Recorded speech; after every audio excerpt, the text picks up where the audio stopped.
Welcome to the Center for Strategic and International Studies. My name is Seth Jones, a Vice President here, and welcome, more importantly, to a conversation with the AUKUS Army Chiefs on land power's contribution to AUKUS Pillar 2.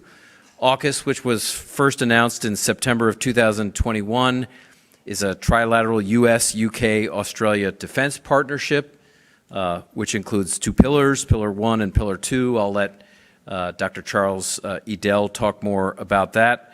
But last year, the Australian, British, and U.S. Army chiefs signed a statement of intent identifying capabilities of priority for cooperation across the three countries. This effort is intended to contribute to the broader work under AUKUS Pillar 2. So in this panel discussion, which I'll hand off to Charlie, U.S. General Randy George, UK General Sir Patrick Sanders, and Australian Lieutenant General Simon Stuart will discuss AUKUS Pillar 2 from a land domain perspective and how the three armies can work together to enhance collaborative efforts in capability developments. Charlie, over to you. Great. Well, thank you very much, Seth. Thanks, everyone, for joining us here today, all our distinguished guests that we have, and for those of you who are tuning in online for this discussion about AUKUS and how it intersects with land power. I'm thrilled to have the three AUKUS Army Chiefs from Australia, from the United Kingdom, and from the United States here with us today. When AUKUS came out, as Seth just described, in September of 2021, everyone immediately fastened on Pillar 1. That is, the nuclear-powered, conventionally armed submarines. That was what AUKUS looked like, so naturally it had a maritime dimension and focus to it. But AUKUS, of course, is broader than that, and it's evolved over the past 2+ years. In fact, it continues to evolve about both what it is and what it might become. And that really brings us to our conversation here today. Now, Seth had mentioned Pillar 2. Pillar 2 is an initiative to really hone, push, and forge collaboration between the three nations in advanced technologies, whether we're talking about hypersonic missiles, quantum, artificial intelligence, unmanned vehicles, or a range of other options. Really, that is what AUKUS is, but understanding that has been a bit of a challenge thus far. And to really discuss what opportunities Pillar 2 might bring, to discuss the emerging challenges in the Indo-Pacific theater and how land power is situated to meet those challenges, and to really hone in on this particular configuration, Australia, the United Kingdom, and the United States, and why it's so critical in this theater. I'm beyond honored to have the three Army Chiefs here. Lieutenant General Simon Stuart has been the Australian Chief of Army since July of 2020 to 2022, bringing 35 years of experience and command at every level, from the company to the Joint Task Force to the brigade to the force level, and having served in East Timor, Afghanistan, Egypt, and Israel. And most recently, before this role, he served as the lead of land capabilities in Army headquarters.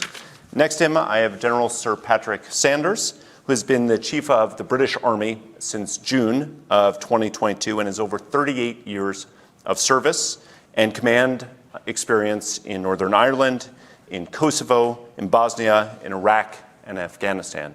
Finally, last but certainly not least, General Randy George, who assumed duties as the 41st Chief of Staff of the Army in September of 2023, prior to that serving as the Vice Chief of Staff of the Army. He was commissioned as an infantry officer in 1988 from West Point, and has previously served in Italy, in Iraq, and Afghanistan. We're going to hear some initial thoughts. I'll run the conversation for a little while, but very eager to make sure that we go out to the audience for questions. That means both people who are online, you can register questions directly through our portal, but also for those of you in the room too. Let me turn to you first, General Stuart. And I'm hoping that you can begin this conversation by telling us how the Australian Army is really thinking about the transformation that it needs to undergo to meet the new types of challenges that we're seeing in the Indo-Pacific region. Sure. Thanks, Charlie. If I might just begin by thanking CSIS for hosting this today, and to Seth for the introduction, to you, Charlie, and also to my friends and counterparts and everybody that's turned out today.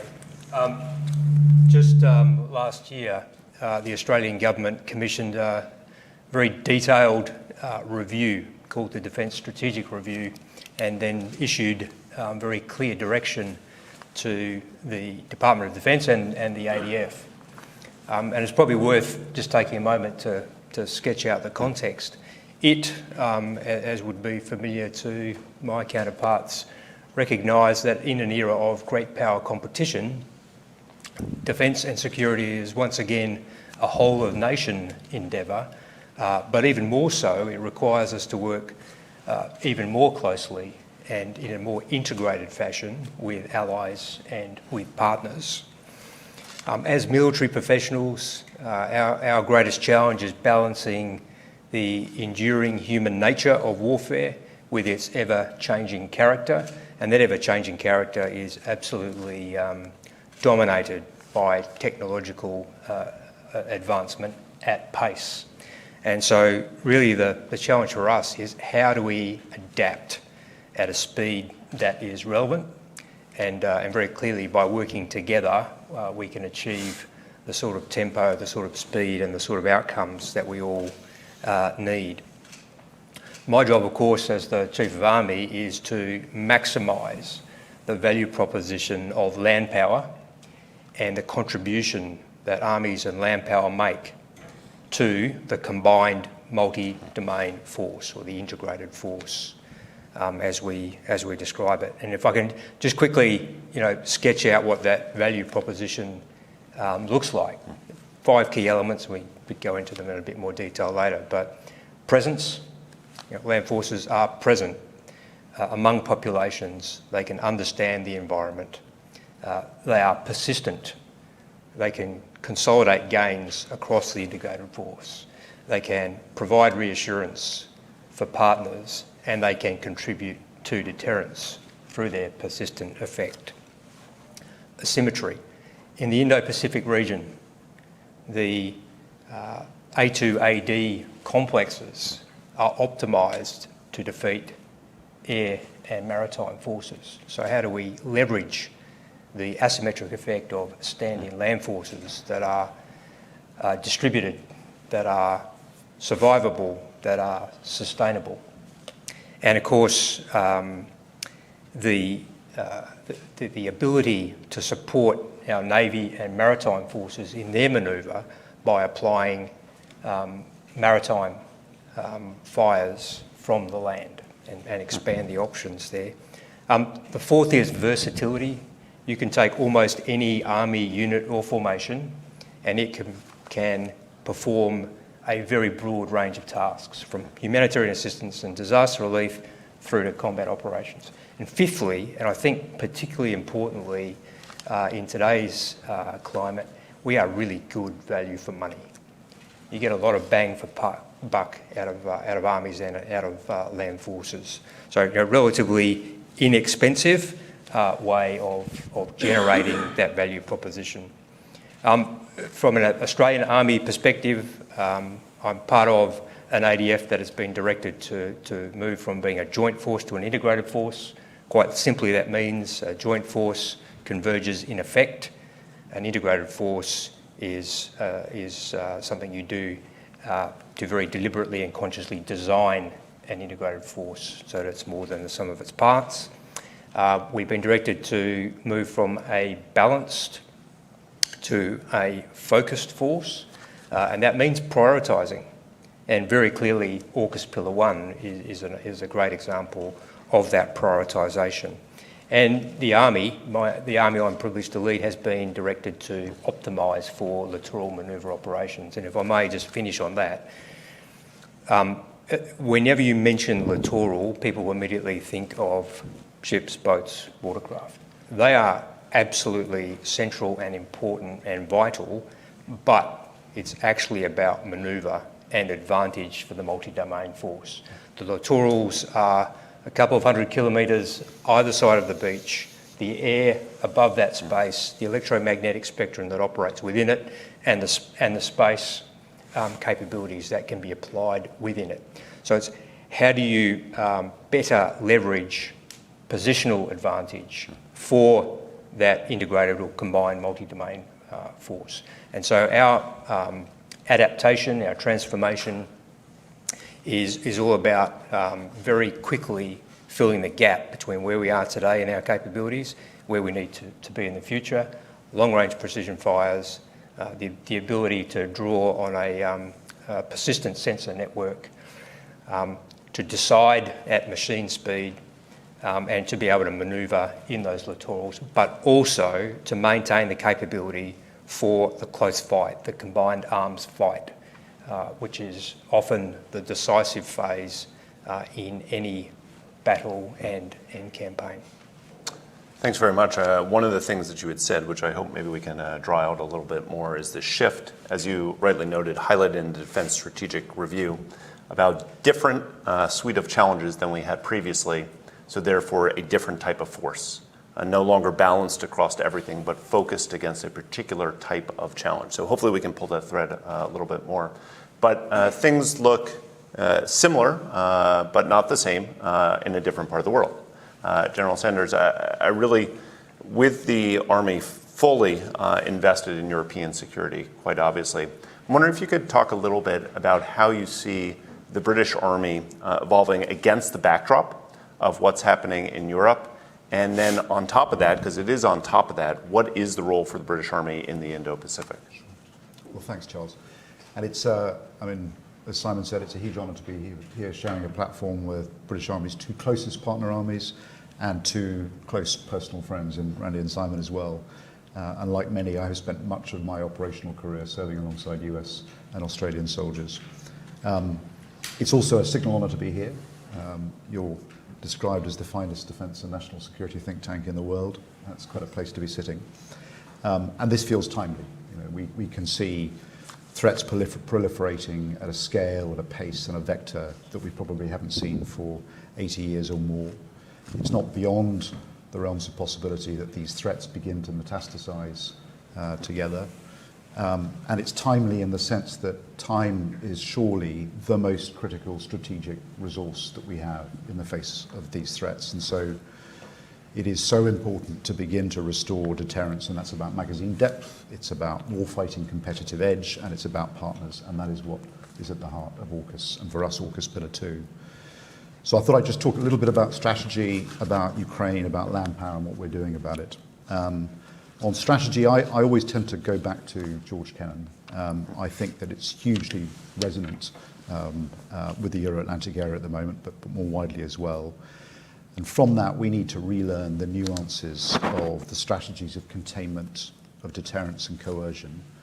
But it's also clear that we no longer have the luxury of treating means as something that's discretionary, because a lack of strategic means will ruthlessly undermine the ends that we're pursuing. And we need, in that context, just to remind ourselves that Russia is currently spending 40% of public expenditure on defence and security. So that draws us to Ukraine. And Ukraine, and I'll say this unashamedly, Ukraine really matters. I mean, this is the greatest geostrategic catastrophe for the free world, arguably since World War II. It is the principal pressure point on a really fragile world order. And it is about a few thousand hectares of fertile land in eastern Ukraine, but it's about much more than that too. This is a concerted attempt to defeat our system, our way of life, politically, psychologically, and symbolically. And I think Ukraine is the test for our generation. And how we respond to that test is going to reverberate through history, because Russian aggression cannot stand. Because if we fail, if you contemplate what failure looks like, we end up with a world that we bequeath to our children and our grandchildren that is infinitely more unstable, infinitely more perilous, where autocracies have been emboldened and our collective deterrence and security has been weakened. So for now, Ukrainian blood, and we should be clear about that, and bravery is buying time. But they need our support. And it's not just morally right to do that, it is in our own self-interest, because preserving our future security by supporting Ukraine is much better value than fighting a war. And then thirdly, just turning to land power, I mean, I'm an army chief, so I'm going to advocate for my domain, not in zero-sum terms, but it is an inescapable fact that land is where people live. It's where human affairs are settled. It took a great naval strategist, Julian Corbett, to remind us that except in the rarest of cases, the great affairs of state are settled on land, and it's where wars are concluded.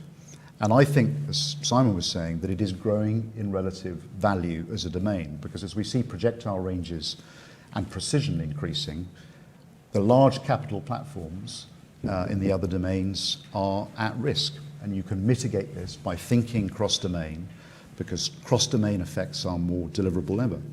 And as Simon said, land platforms are disposable, dispersible, survivable, and they're cheap. They're really good value. And they allow you to unlock challenges in much more constrained and contested maritime and air domains. And that's as applicable to the Euro-Atlantic area as it is to the Indo-Pacific. So what does all this mean for us? Well, I'm frequently guided by Dr. Jack Watling. I'll give him a chuck up because I think he's becoming a national treasure. Works at IUSI if you haven't been there. And he writes that if the fundamental elements of the character of war are changing, as Simon was saying, then armies have to transform and not just optimize. And we are going through, as an army, the most profound transformation of my career. It's guided, our North Star, if you like, is an operating concept, a land operating concept that is the most significant, tested and peer-reviewed of any concept that we've produced in more than a generation. But the context this describes is happening right now, and the principal deductions and recommendations that you draw from that have to be applied to the force right now. But the processes that we have for design, for acquisition, are based on an orderly, measured cascade of ideas and then very stately approvals processes. And we're operating in series rather than parallel. And we have to transform that, and it can be the only approach. And that transformation demands a leap of faith. It demands ruthless prioritization, a willingness to discard old structures and old ideas, and a tolerance of risk, including financial risk, that feels counterintuitive when you are husbanding taxpayers' resource. What does all that mean for us? As you said, NATO is our North Star, but it is not exclusive in the way that you implied. Indeed, the UK's largest and most persistent presence, to use two of the characteristics that Simon described in the Indo-Pacific, are land. We have a joint task force which operates alongside the US, the Australians and other partners across the Indo-Pacific. And the Indo-Pacific, a free and open Indo-Pacific, is in the UK's strategic long-term interests. And Pillar 2 of AUKUS allows us to develop high-end capabilities that will enhance deterrence, yes, in the Indo-Pacific, but it's applicable across all theatres. And the way we think about how we design that force is really guided by four values: height, breadth, depth, and edge. So height is about our convening power as a multi-domain integrator, as Simon was describing, and as a leader across NATO. So if you like, that's about growing core level capabilities. Breadth is about broadening our strategic utility and therefore offering greater choice, more options for government. And that's generally growing capabilities at the formation level, including a global presence, persistent presence in the Indo-Pacific. Depth is about magazine depth. It's our ability to endure through conflict, particularly through people and stockpiles. And edge are those things that contribute most to warfighting competitiveness. So for us, AUKUS Pillar 2 is predominantly about edge, because it's the cutting-edge joint cross-domain technologies, and it's about breadth, probably best represented by the multi-domain task force that Simon and I have been invited to contribute to, and we will. So those are the things that we're wrestling with. How do we balance those four values? And I'm happy to unpack them further in questions, but I'll stop there. Terrific, thank you. I was really struck by your comment about what Ukrainian blood has purchased for everyone else, which is time. Yeah. And so the question obviously becomes time to do what and acquire what and set ourselves up for what. We'll pull on that a little bit too. General George, This past week, you've been hosting two of our closest allies. I'm really curious if you might kick us off with your thoughts about how the U.S. Army is thinking about collaborating with two of its closest allies in order to drive some of this future collaboration that we just heard described. Sure. And first, it's great to be up here with my teammates. We've had a really good couple of days of conversation. So I could repeat a lot of the things I think that Simon and Patrick both said about the environment. And just when I'm out talking to our commanders, I mean, for 36 years in the Army, I don't think I've seen the change that I've seen, that's happening in our world over the last couple of years. We always say that the world is complex. We've been saying that, I think, forever. And I think the difference is, as Patrick suggested, is it's also very volatile. I mean, I don't think anything now is regional anymore. It could be a spark that could set things off. So a lot of the discussions that we've been having are a big focus area for us inside the Army, and that's how we transform and how do we change. And we have four big focus areas in the Army: warfighting, to make sure that we're always focused on building lethality and building cohesive teams, and we want our formation to know that up and down. Delivering ready combat formations are important for the Army because, for the U.S. Army, we're a global Army. We just this last weekend, we sent 7th Transportation Brigade over to the Middle East to help, set up the port there in Gaza. So we got to be able to ready to do anything. And Army is a big part for us, for Army Material Command and everything we do for the organic industrial base. Patrick mentioned magazine depth, and that's critically important. We had a lot of discussions on that.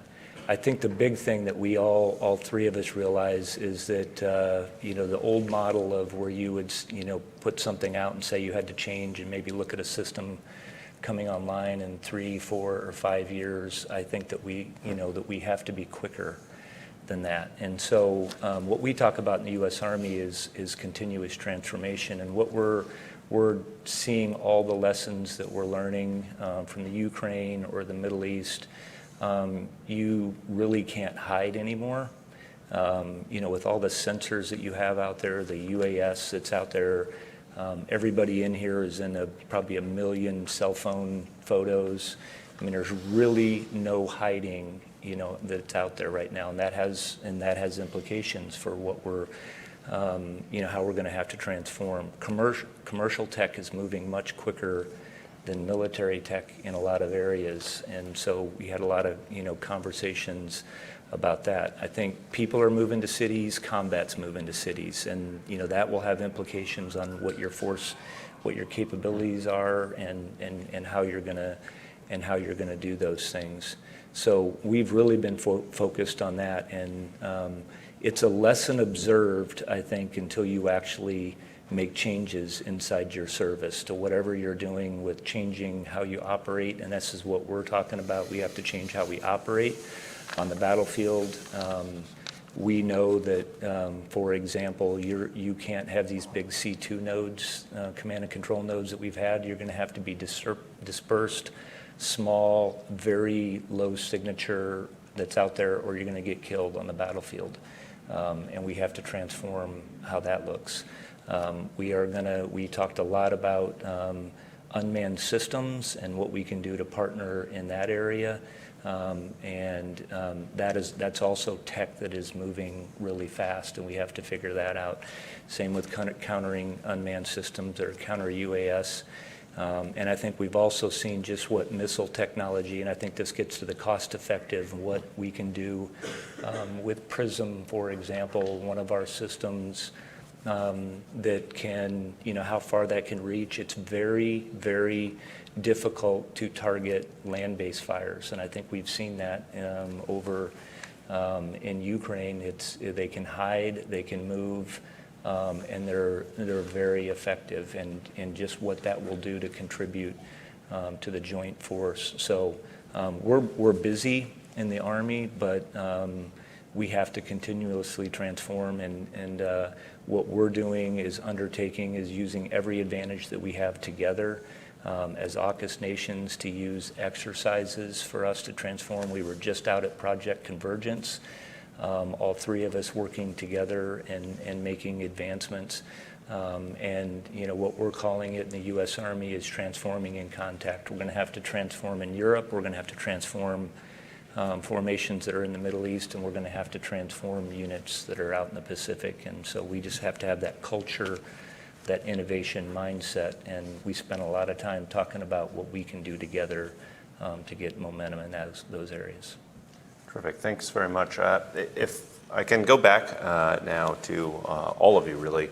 It's something that all of you have touched upon. General George just gave us an example, that it's very hard to find distributed land forces.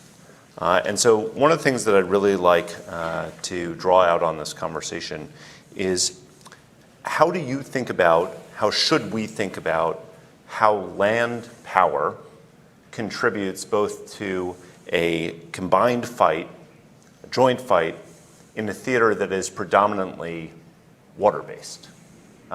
General George, would you start us off on that? Yeah, I think you're not going to win a war, from the sea. I don't think you're going to win a war from the air. I'm certainly not saying that you would just from the land. I mean, I think that there's no such thing as a maritime theater, for example. I think these are joint theaters, and it's going to take everybody's capability to do that. We certainly appreciate, and we absolutely, it's going to have to be a joint team, and the Navy for the global commons. But what I think you just said it, what you can do with long-range fires and distributed forces that are out there in whatever environment, whether it's the Pacific or anywhere else, I think is going to be the difference. Same with it's going to come down to, I think it typically does, to a close fight in the streets, to people are living, and I think Patrick or Simon said that people are living on the land. Command and control nodes are on the land and in cities, and so I think it's going to be the whole joint team that's going to have to be successful out there. Would you like to add to that at all? I'm trying to think too about this, about more capabilities, more attributes that we're looking for, particularly that we've learned over the last couple of years. This is a question that I got from several folks incoming, that all three of you have talked about transformation, but we've had transformation shoved in our face with not one but two wars that we're watching play out now. Things that we didn't think were possible. For instance, the Ukrainians, who have no navy, sinking and destroying the Russian navy, are transforming how we think about not only war, but about power and the capabilities that we need to acquire. So, General Sanders, if I can ask you about this, can I ask you to pull a little bit about both innovation and technology that we've seen flowing out of Ukraine and the conflicts in the Middle East? Particularly, one example of this is kind of increased ways, as you were talking about, our phones, but how it is that we detect and target forces. How does that apply to a much larger theater across a maritime realm, but that will come in the form of land power? So Ukraine points to a combination of regression and progression. A lot of the lessons that you see come out of Ukraine remind us about what Simon was saying about this simply being the nature of war. You could see the same things, scenes that could have been at Antietam, could have been from the First World War. Those are playing out right in front of our eyes.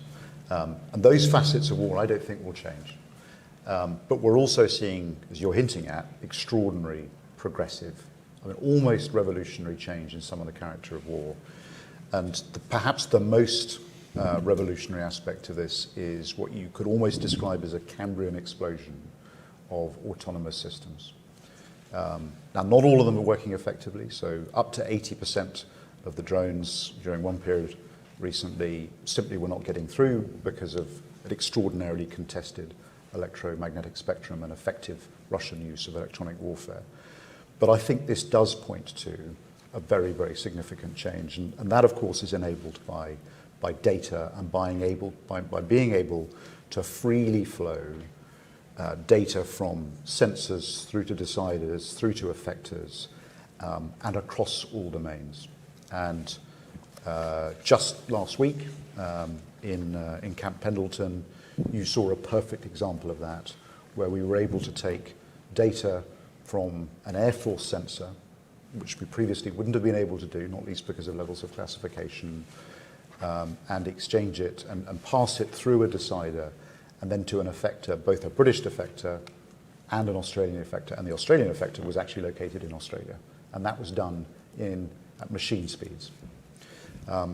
So you can see how the range, you combine that with the sort of rate, precision, and the ability to use ubiquitous sensors, and the ranges and the precision that we can achieve with multi-domain effectors. So a land-based missile, PRISM, being fired out of a 30,000, not 100 million, $30,000 platform, which is hard to find, can reach out to previously unthinkable distances and target a maritime platform. So that gives you a sense of how I think the innovation that we're seeing feeding, being developed in places like Ukraine has got direct transfer and applicability into the Indo-Pacific. I really like these concrete examples that you've offered up for us, that we can see bespoke capabilities in the EW domain, in the fires, and in the data sharing and transfer that we have. Is there a relative kind of pecking order for which types of capabilities we want to go after first, or is it all the above? How do you think about this in Canberra? Well, I don't think we can afford, nor do we have the time to be, as Patrick said, operating in series rather than parallel. So we are certainly starting from, I think it was the 26th President of the United States that said, do what you can with what you have where you are. And that's a good starting point, because we can actually do quite a lot more with what exists already today. But I do think it's fair to say, and a lot of our conversations over the last sort of couple of days have come back to our ability to share data at machine speed.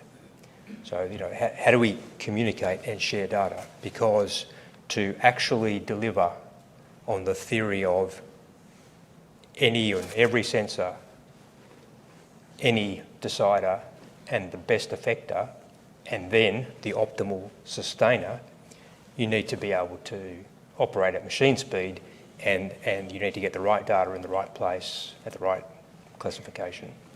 So that if we were to look at what some of the central priorities are, I think what we would previously have called the network is really at the heart of digital age warfare in all domains, but particularly in the land domain. Then I'd say, and both Randy and Patrick have mentioned this, long-range precision fires. Now, a little bit like littoral manoeuvre, when you say long-range precision fires, everyone thinks of a missile. That's the penultimate step in that kill web. So it's ensuring that when you strike, you can also shield. So what does our own protection look like in terms of integrated air and missile defence? But the game changer from a land domain contribution to that combined multi-domain force is the ability to apply fires at strategic and operationally relevant ranges. And that, I think, as an addition to that joint force is particularly powerful. So I'd say that those two things, I think, are probably central to the value proposition of land power. But the other things we've been talking about, the ability to sustain contested logistics, the ability to apply autonomy, resilient autonomy at scale, both on the ground and in the air, to achieve human-machine teaming that give us scaling and mass advantages, but also because our people are our most valuable asset, how do we move them away from the point of contact? I do not want to be putting our soldiers into a fair fight. I do not want to be trading blood in the encounter battle if we can put machines out front to do that. Yeah, but it's more than machines, right? Because we said we don't want a fair fight. We want a manifestly unfair fight that tilts in our favor.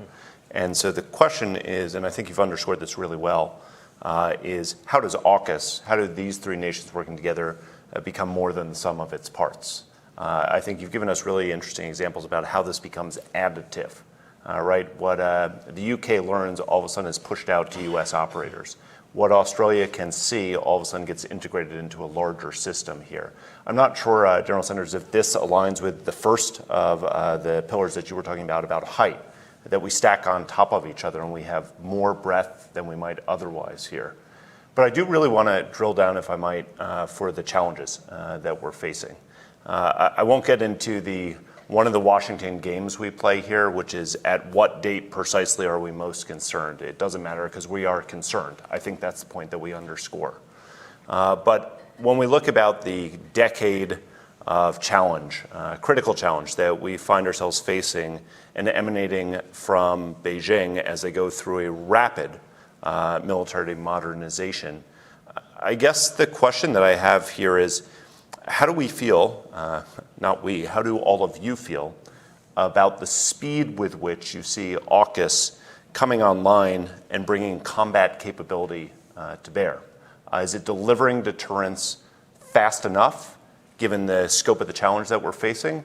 And what can we do to help accelerate this further? All three of you talked about timing and speed and the timeline that we face this challenge. General George. Yeah. I know I would say we want to go faster. Yeah. That would be my answer.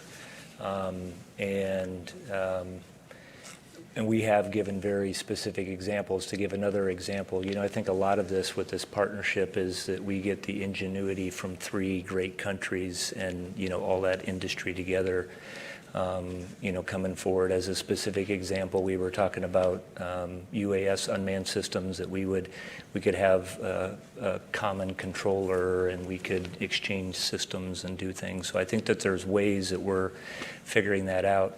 Specific to where I'm at, and one of the things that I think we need to do better is consolidate some of our funding lines. This is something we're going to have to do inside the Army, but also, with a little bit of help. And I've talked to folks on the Hill about this, is that I think we need to be a little bit more flexible with how we buy things, so we can, do things very quickly. What the unmanned systems, what's happening in the electronic warfare EMS is changing every 3 weeks or 3 months, and have the ability to update systems, to update software, and to do things more rapidly. I think we need to be able to move from research and development to procurement, very rapidly, and that's been very hard for us to do right now, for example, with a continuing resolution as far as moving things around. So I think that we have to speed our buying models a little bit to get after that. General Sanders, how are we doing on a timeline here? So I think it's probably, if you take an optimistic spin to begin with, Pillar 1 is not going to deliver for decades. This is a very, very long time frame. The full suite of Pillar 1 won't deliver for decades. We know that's supposed to start showing up in 2 years, though, in Australia. But Pillar 2, you will deliver, from the land contribution, the land opportunities that we can exploit in Pillar 2, you can be delivering next year. So when it comes to pace, this is the best opportunity you have to inject pace into AUKUS, and critically to begin to restore that commitment to deterrence that we've been talking about. If I pick up on, so I don't want to describe all of the impediments because we face many. We face many. But I think the one I would pick up on most is the ability to share data. It's the single most important enabler to allow us to co-develop, co-produce and co-sustain the sort of capabilities that we're talking about. Because if you can free the data around, and then also do it in a way that allows you, in a more limited way, to bring in other partners as well, then that's where the pace will come from. These inhibitors to our collaborating more closely than they have. General Sanders described this as the need for all of our countries to assume more risk than we have before. That's true at every level. But if we assume more risk here, we get more things more quickly. Again, I know I've asked this before, but I'm keying off something that General Sanders just said about AUKUS Pillar 2 has the ability, potentially to start delivering immediately. I think you said last year. There's a range of things that constitute Pillar 2. It's both broad and somewhat hard to hang your hat on. So I guess I would ask, if we want to start delivering deterrence effects immediately, do you agree with this, that it's data sharing as priority number one? What should we be acquiring now or in the next 12 months that kind of add to the deterrence equation that we don't have right now? Sure. If I can answer it in two parts and just kind of go back to your original question. At the outset, I said in an era of great power competition, defence and security are a whole of nation endeavour, whole of government endeavour. And so it's going to require us to change our systems and processes, and I certainly know that in Canberra, colleagues across government and indeed across industry are working on their part of the equation. For me, I have an obligation to make sure that we're good stewards of taxpayers' money, but also to change what we can within our army. And so instead of starting the process of delivering a capability with the platform, let's take watercraft, for example, that's the last thing that I'll be able to deliver to our soldiers. They're already training. We've already written the concepts. We're already working with our joint partners and indeed our combined partners with the Marine Rotational Force in Darwin, the Composite Watercraft Company out of USAPAC for the last 3 years to demonstrate operational manoeuvre across the north of Australia. We're reskilling our people. The first 7 skippers of those first watercraft are being trained by our Navy today in that partnership. So that capability, and we're using civilian lease hire watercraft to emulate and simulate and provide some capability. So the last thing we'll deliver will be the major platform, which is completely the opposite of how we've previously done things, where you start with that and then you develop the capability. So it's going to be a team effort, but we have responsibilities and we take them seriously, and we're moving out. To the second part of the question, again, I think all of our discussions have come back to our ability to share data and to be able to do that at machine speed. When you talk of inhibitors, obviously there are different systems. There are different caveats on information in terms of security and access. And then there are different data standards. So I think right there you've got 3 key aspects, and they're all things that we are getting after. And I know that from an AUKUS perspective, the theory, of course, is that if we can share the secrets associated with nuclear-powered submarines, then everything else ought to be a little easier for us. I'd like to go to the audience, but I'm just going to underscore something that someone had said to me recently about what is AUKUS. I mean, we were kind of kicking this idea around. They said, well, it strikes me that it's at least 2 parts. It's the very visible things that you see, like this, right? It's the signal that we send of enhanced collaboration, the additive portions about this, what this means for all 3 countries. But it's also the less visible parts that not only the end part, the collaboration, but what new asymmetric edge capabilities are we not only thinking about, collaborating on, but bringing to the field quicker than we might otherwise have the ability to. Both the invisible and the visible parts that actually feed into that deterrence equation. Let me turn to the audience here, see what questions you have. I'd like to ask our audience, both online, but really for those of you in the room, to please identify yourself and also keep your question concise. Thank you. Hands up. Dimitri, please wait for the microphone. Thank you. Dimitri with the Financial Times. Charlie, this is going to seem like you read my mind, but we did not coordinate. In the context of a Taiwan contingency, if you had a magic wand for a day, what are some things that you're not thinking about right now in the armies that you should be thinking about? And are you facing any resistance from other services or parts of the joint force when you try to propose things that are not on the table at the moment? General George, do you want to start with that question? I'll answer your second part first, Dimitri. I'm not sure I'm getting any, pushback from anybody across from my joint teammates. I really have not seen that. We're exercising together out in the Pacific. I mean, we're doing war games together. I'm good friends with all the other chiefs, and when we talk about this, I think that there is a clear recognition that it's going to take everybody across the joint force with whatever we're doing to be successful out there. So I haven't, and if I'm forgetting to think about something, I forgot what it is. We spend a lot of time actually trying to pore over this. I think if anything, what we're learning is that again, we have to figure out where I think our challenge is that we may observe something, it's actually drilling it into our formation and actually making the change. It's one thing to talk about a lesson that maybe you've seen from Ukraine, but if you don't actually change, what you're buying, how you're buying things, if you don't actually change how you're operating and how you're training and how you're training your people, then you're not really preparing your formation. And so I think that's our big, that's certainly my big focus. Can I just shift that question a little bit?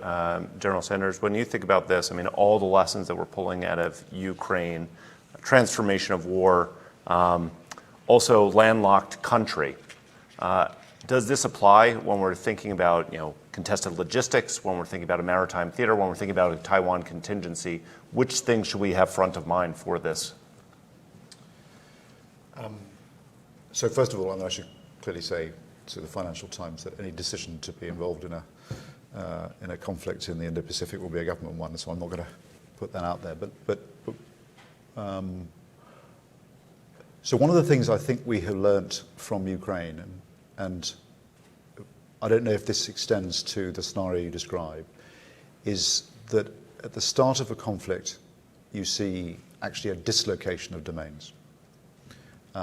So, mines and land-based coastal artillery, if you like, pushes maritime forces away from the land. I'm not sure that you can draw all the right lessons from Ukraine, but certainly, the air domain has not played a significant role, and ground-based air defense has kept the Russian Air Force, for the most part, at range.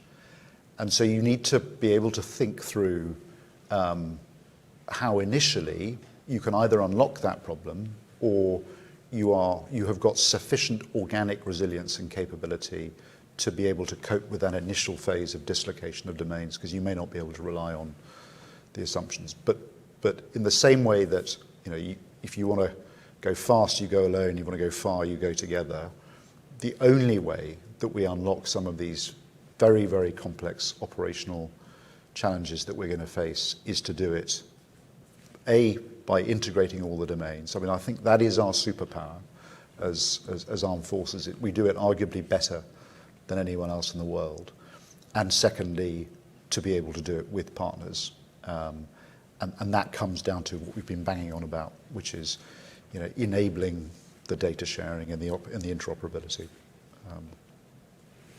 Final kind of ping off of Dimitri's question, noting that I'm changing the question as we go here. General Stuart, you've mentioned several times about the transformation towards from a land base towards a littoral force for the Army. Why the logic of that change? How does this apply to this specific region that we're talking about? How does it make the Army more useful? Sure. Can I just directly answer the first part of your question? Or you can answer his question, that also works. No, I'll come back. But just to say that in the same way as the work we're doing with allies and a growing number of partners has increased exponentially in just the last few years. The same applies internally, so with the other service and domain chiefs in the Australian context. We're all rowing in the same direction. There's, I think, better cooperation and genuine teamwork than there's ever been. So, and I think our circumstances demand nothing less, and that's certainly the approach that you would expect from military professionals. To the point about why littoral manoeuvre, it's physics and it's geography, and it is a response to how can we best optimise our army, our land forces, to do their principal job, which is to win the battle on the land, but how can we be more useful? How do you leverage the versatility of land forces in ways that better support the multi-domain and the combined fight? So if you look at, as you've mentioned, the map, there's a lot of blue, but that blue extends inland as well. So how do we best take advantage of a much greater surface area, if you like, by leveraging the littorals, the land, the sea, the air above, and the EMS for positional advantage, so that we can apply effects from whichever domain is best placed to take advantage of the window of convergence to apply an effect. Let me see, go out to the audience for questions. Sir, please wait for the microphone. It's coming right your way. Hi, I'm going to stand up here. Hi, my name is Nishank. I'm with the Australian Strategic Policy Institute. Lovely to meet you all.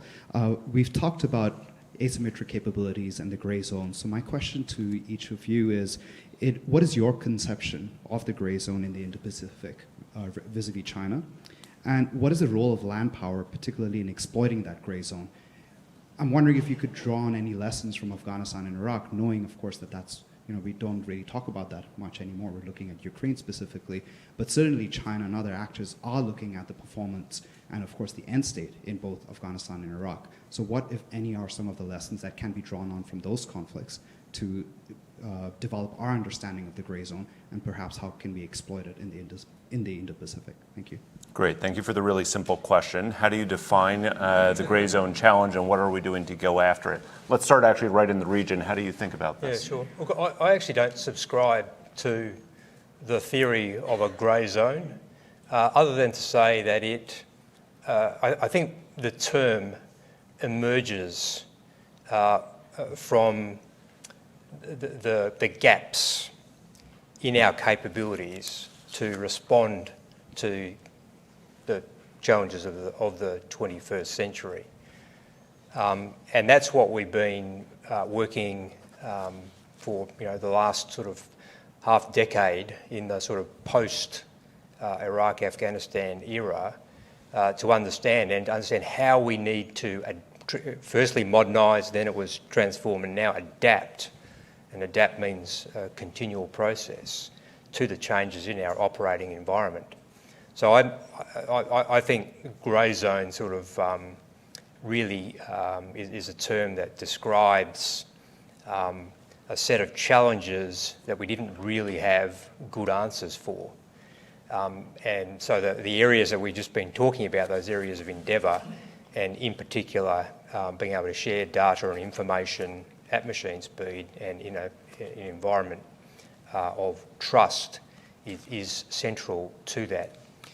To the question of, what are some of the lessons that we've learned in places like Afghanistan that we need to bring with us into the future, I think the integration of effects, but we need to do that exponentially quicker and at scale. But also the relationship between special operations and conventional operations, I think, needs to be a lot tighter. And for example, we've just completely transformed our special operations capability along functional lines: special warfare, strategic reconnaissance, technical enablement, and those kinds of functions to best meet the demands of the of the theatre and of the support for that combined and multi-domain fight. See if we can gather maybe one or two more questions. Let me. Sorry. Yes. One quick comment. Of course, General George. That I was going to add on that we are working on for us, and it's and I agree with Simon as far as understanding the environment. So we are actually, one of the things that we talked about over the last couple of days is we have a multi-domain task force is actually doing that together. So again, part of this, we're looking at having a joint team. It'll be out at the 3rd multi-domain task force. And again, I think that that's what's important, is understanding your environment. And that's what that organization is out there is built to do. I'm going to go out, but okay. Let me gather actually 2 questions at the time. That means you get to pick which question you actually want to answer. But let me go, sir, right here, and then we'll go to the back, please. Sorry, right up here. Thank you. Thanks. Hi, Philip Rieker with the Albright Stonebridge Group of Denton's Global Advisors. Generals, thank you all. We have a team sort of activated to try to help clients, companies to meet the needs and the opportunities of AUKUS. Just very briefly, I'd toss out there, what would your messages be to the private sector that they should be doing, thinking about, and how they might be focusing to meet some of the needs you've described and help our militaries in that sense? Thank you. And then there's a question right here. Go ahead. Microphone's coming your way.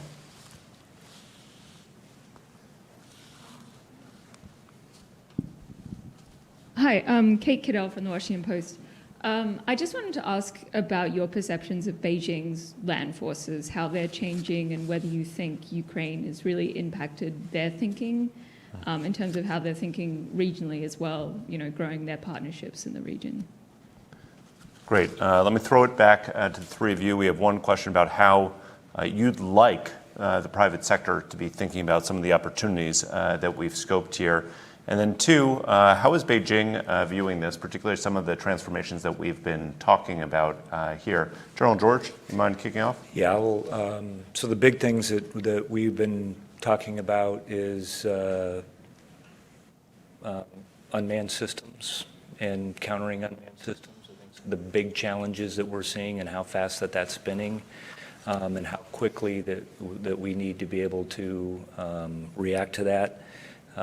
We talk a lot about the network and what we need to do to simplify our network, and a lot of that is the kind of commercial off-the-shelf tech that I think is out there, and that's an example of something that is moving very rapidly.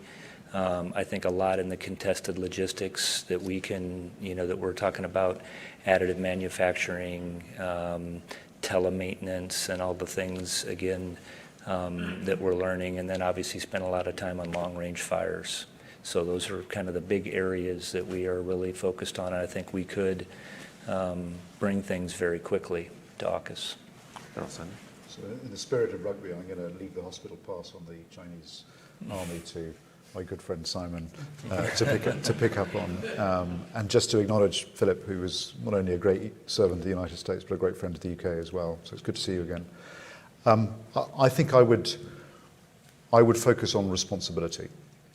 And what I mean by that is we know that some of the most important foundational technologies we're going to be employing over the next few decades are in cyber, and particularly disinformation and misinformation, and on artificial intelligence. And because we are world leading as nations in these spheres, and we are, the standards that we set, the approach that we take, will kind of set the standard for the rest of the world as well. So responsible use of artificial intelligence and the ethical considerations would be near the top of my list. So it's been punted over to you. Think about the lessons that others might be drawing out of contemporary conflict, which may or may not be the same as the ones that we're drawing. Look, let me answer your question by saying a few things. The first is deterrence is ultimately decided in the mind of its objective.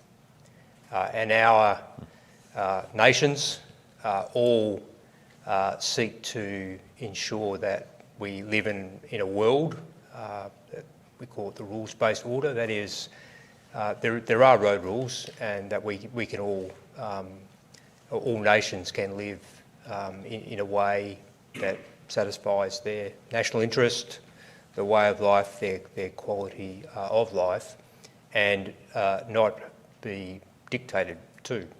And that's the world we've lived in, for about the last 80 years.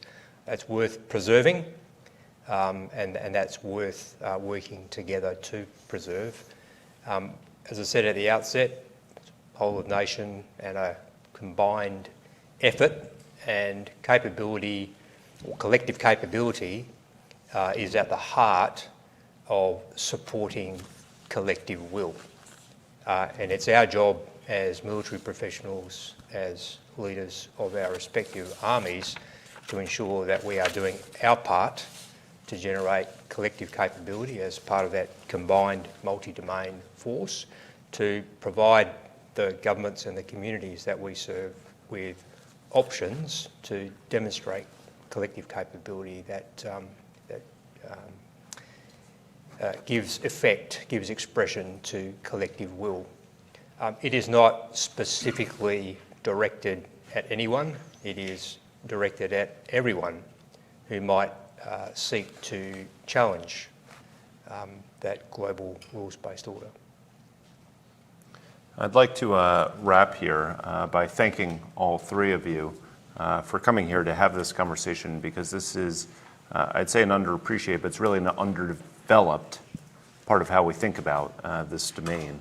This is a conversation about not only this partnership, but about how these nations work together to generate, as you just said, collective capacity, collective capabilities.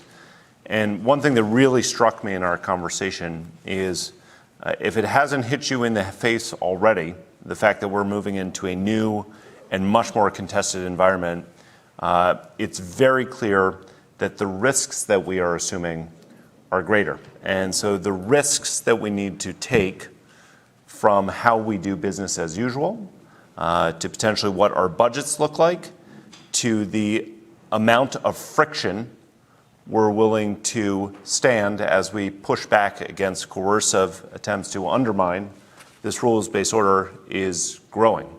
So I'd like to thank you very much for coming out for this very public conversation that is the start of a conversation about where we go next. Thank you all very much.